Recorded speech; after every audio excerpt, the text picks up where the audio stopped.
Good morning, everyone.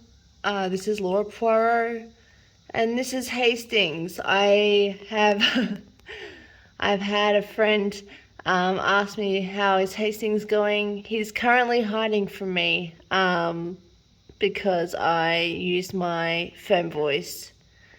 So there you go. That's our morning, and I just need a bit of coffee, and then I'm good to go.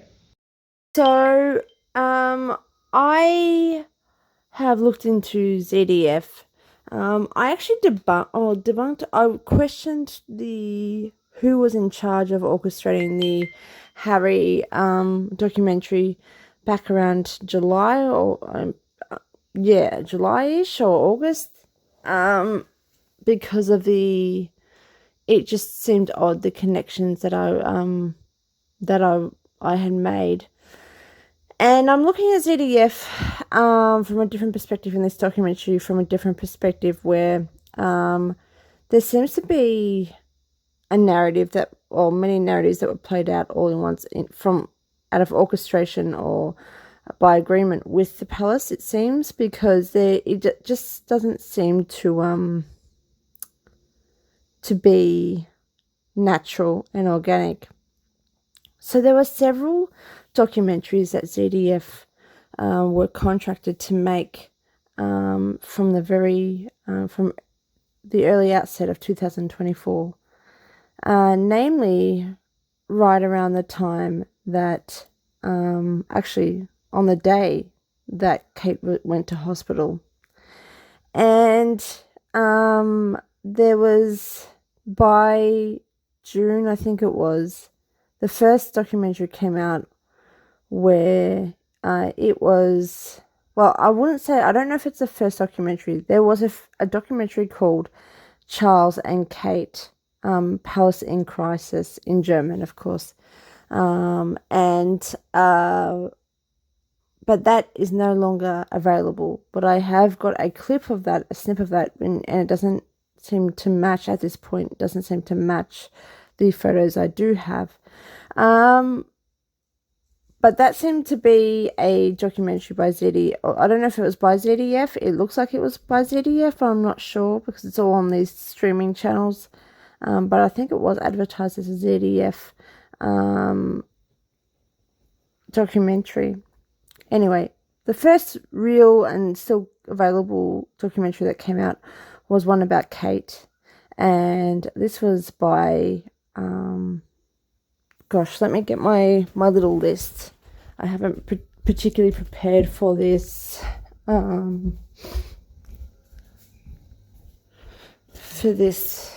work. So Kate, 16th of July, that aired. I think it was 16th of July. Yep, 16th of July, that aired.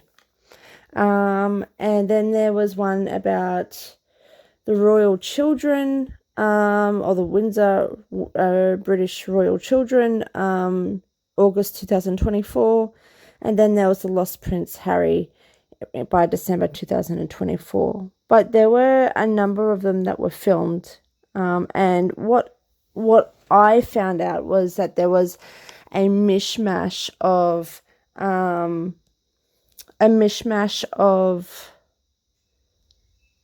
interviews done by Ulrike Grunwald that were used across the documentaries. So it was like all of these productions were all intermeshed and intertwined, and so it looked like an orchestration to me of narratives that were bound to be publicly disclosed and given out, instructed to Ulrike Grunwald.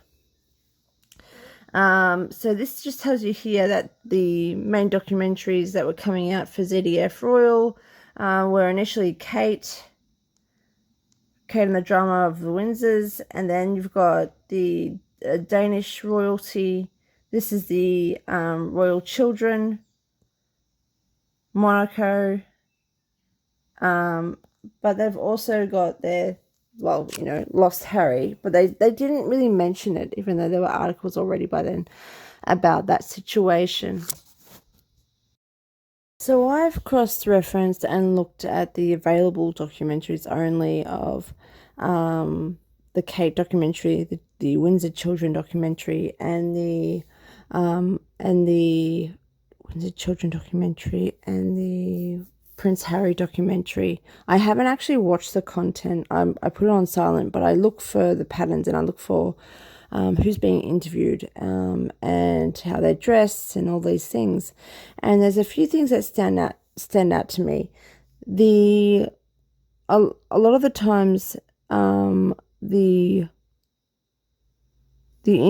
people that are being interviewed or experts that are being interviewed are utilized in the same garments, so it's the same day. They're being interviewed for multiple documentaries. So I think there's Anna Whitelock, and there's who is a part of City of London. So I'm not sure why she is even talking. Anna Whitelock. Oh, and oh no, that was it. Anna Whitelock is used in. Is she?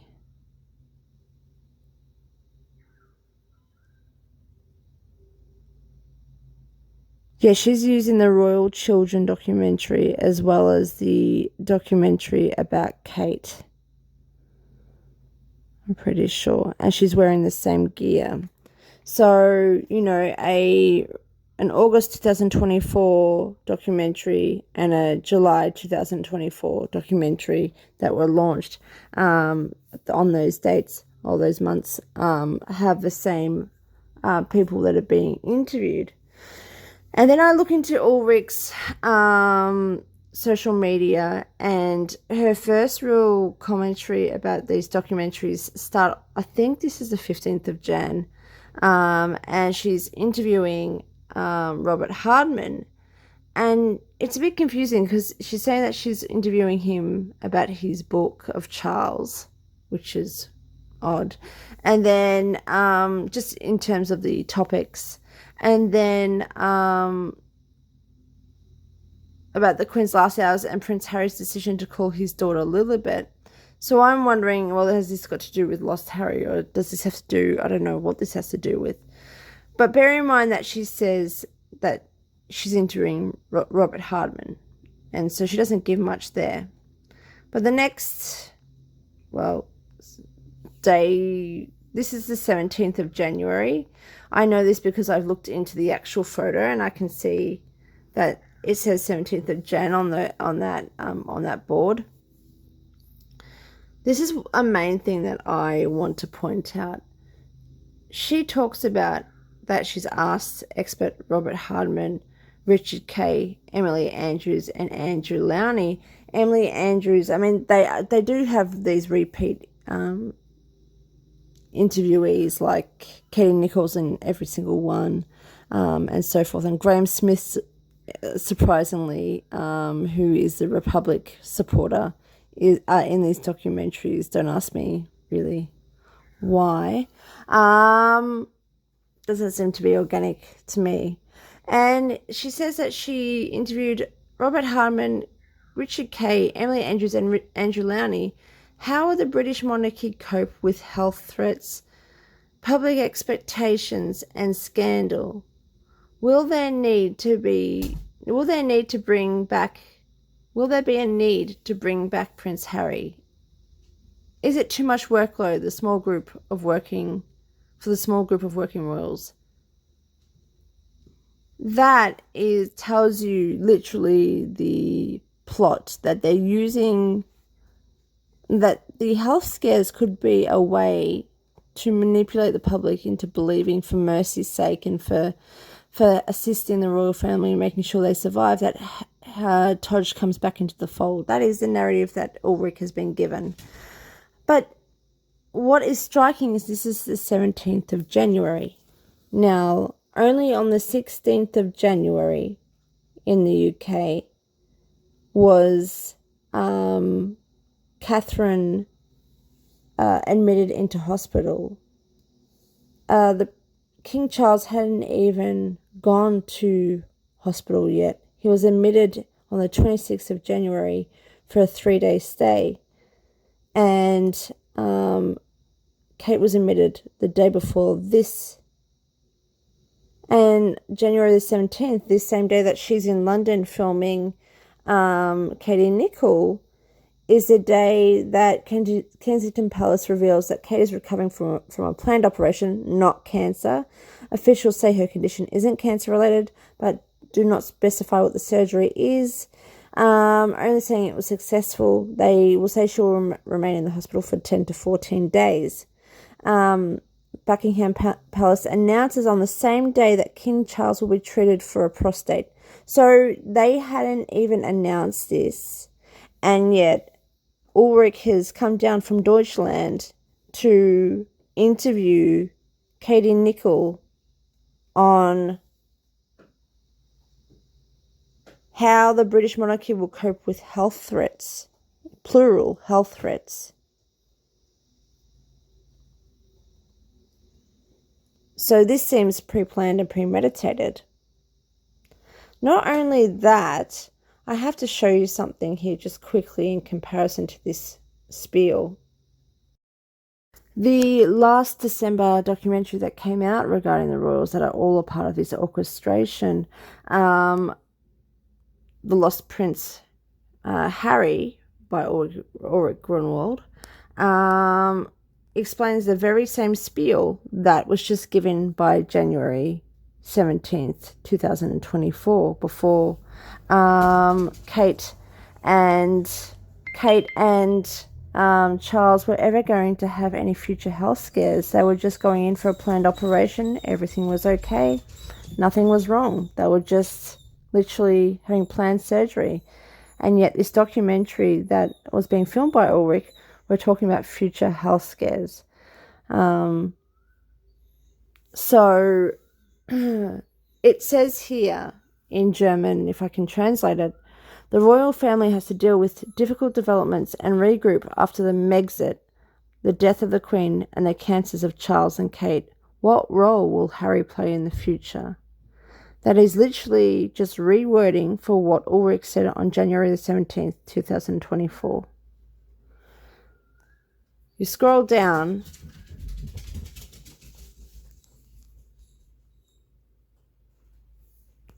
and the last one is important. So it's always the first part and the end, the first paragraph and the end paragraph of the blurb.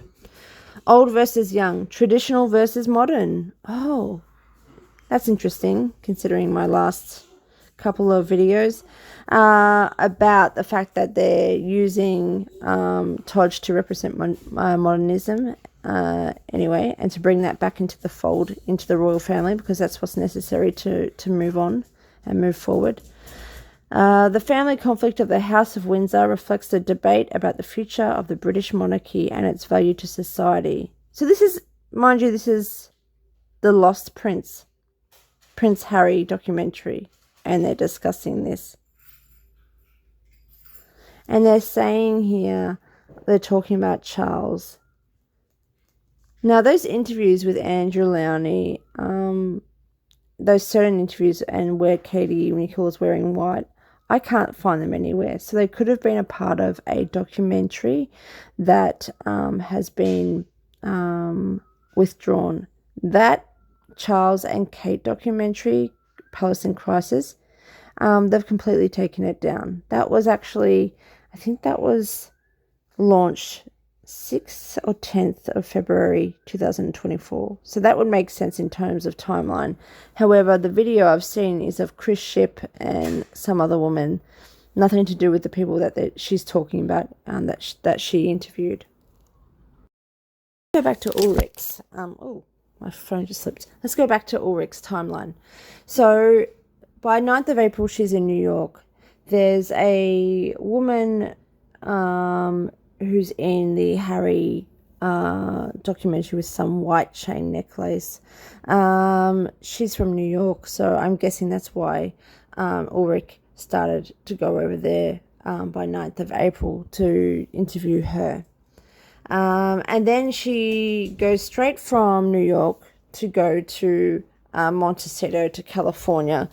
And this one here is a part of the actual filming of Prince Harry, the Lost Prince.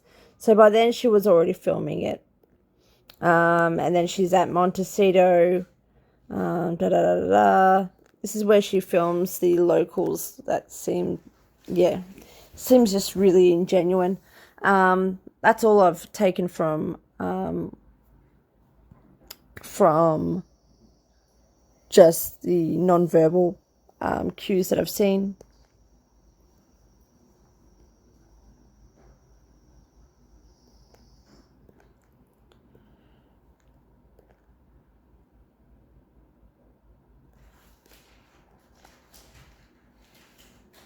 That's interesting.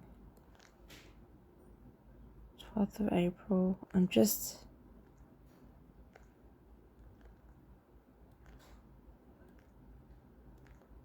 What? Give me a sec here.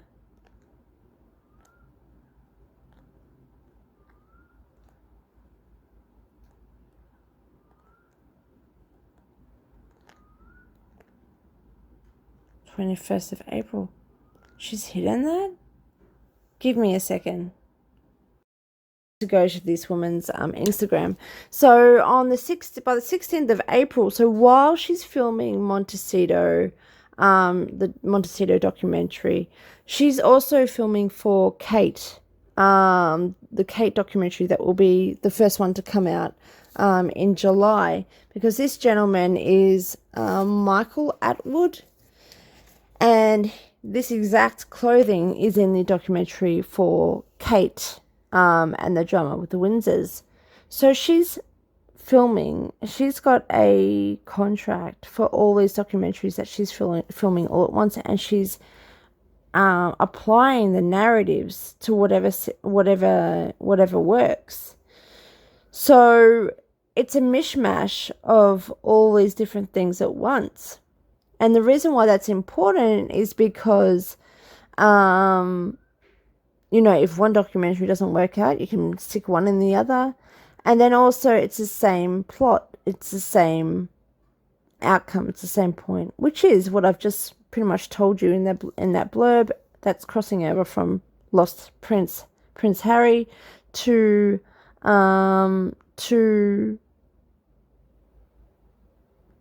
the Kate or the health scare situation, whatever that was, by January the 17th. And that also then spills out to all the other documentaries by that Shell production company that I've already shown you previously, because they have the same plot. It's all about the modernism and the traditionalism of the monarchy. It's about saving the monarchy, which is a fake crisis. And they're just creating all of this shit to get Todge back into the fold. So this is here. You can see Palm Springs for ZDF Royal.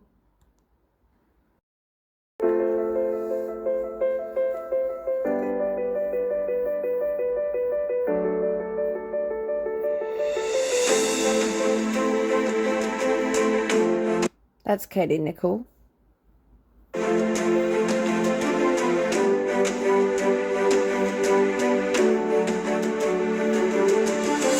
So by May the 14th, Ulrike is saying that she's supposedly commencing the documentary production for Kate and the Drama with the Windsors. But we all know just by the last picture that she actually started in April while she was in California.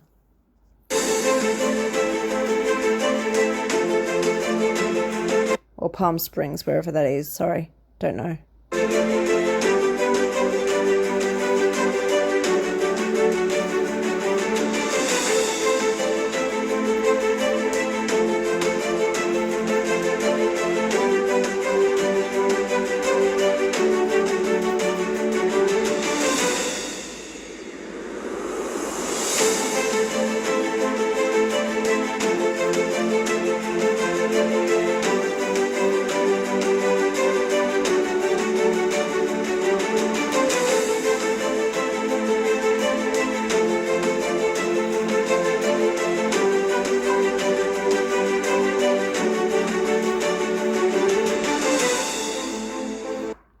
incredible shoes.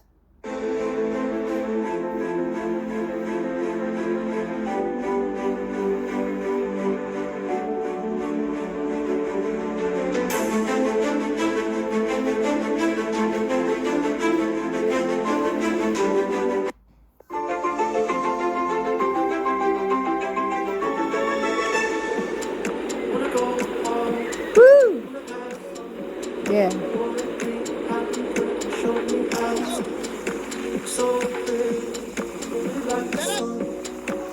Yeah, sorry, I can't watch it. So, yeah, that's May the 14th.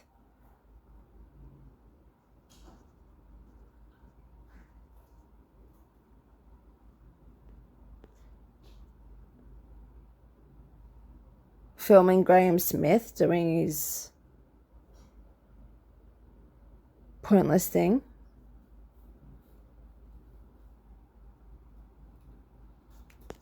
Saying she's editing Kate by 11th of July. By 16th of July, the documentary's out.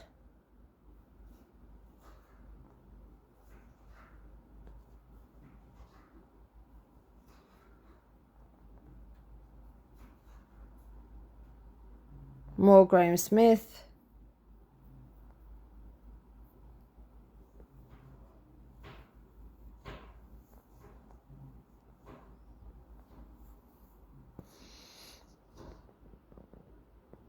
Here she is editing Prince Harry, September 17th.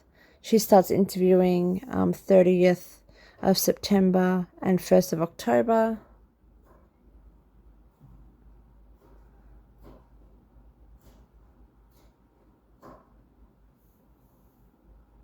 This is 30th of September, a video of it.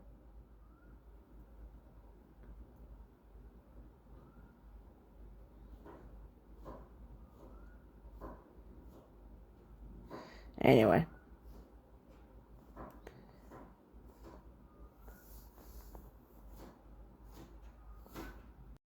Now, right on time when Kate officially announced the her diagnosis in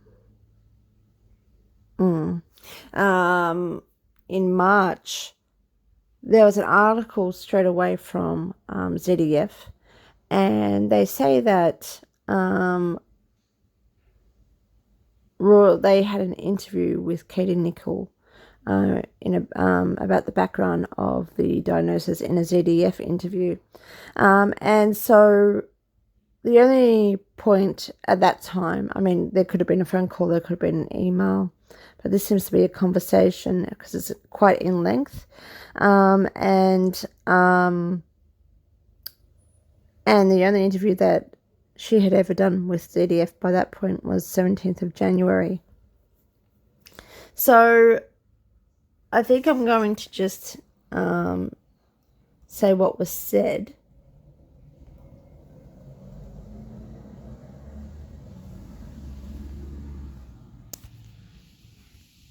So Princess Kate broke the silence with her video message and spoke openly about her cancer diagnosis, probably also to put an end to the flood of rumours and speculation following her abdominal surgery in January. The video was a strong personal message to clarify a really difficult situation, which had developed into a kind of life of its own on the internet, said royal expert Katie Nicholl. Apparently, Kate wrote her message herself. Every word of it comes from the heart. Katie Nicholl, that was, I think at this point, it must have been very difficult for Kate and her family to cope with a shocking and devastating diagnosis, while the rumour is overflowing with wild conspiracy theories. Righto.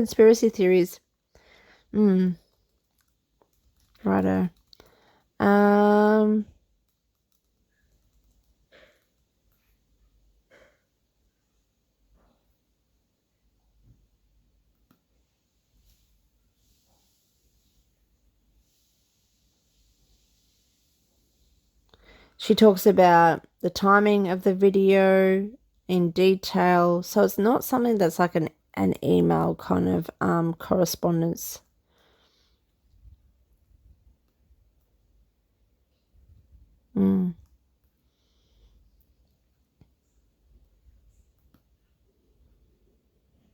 The role of Prince William, she goes into detail. So I've just decided not to roll and continue. So that's the timing of the videos. The role of Prince William. I think anyone can sympathize with Prince William and understand it's a difficult situation he is in. This is a full-blown interview.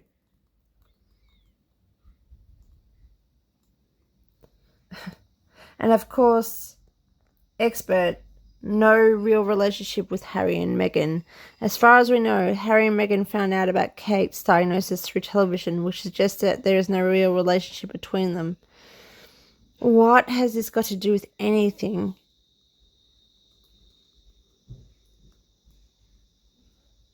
Always. Princess Kate's and King Charles's relationship strengthens, supposedly. But their bond has now become stronger.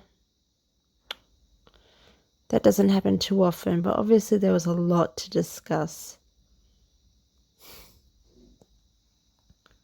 Crazy.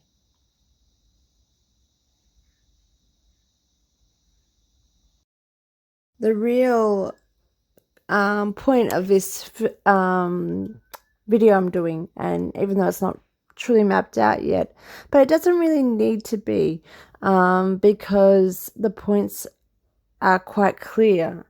How can there be health scares by 17th of January? And she's talking about future. How will the British monarchy cope with health scares, public expectations and scandal? And basically, should they bring back Prince Harry to help them out? This was 17th of January 2000. Oh, not really. She began production by 15th of January, so even before Kate actually went into surgery. So this was all pre-planned and premeditated. Health scares, 15th of January 2024. Not to mention the flying in and our whole crew coming in to have these interviews. Amazing. Absolutely amazing.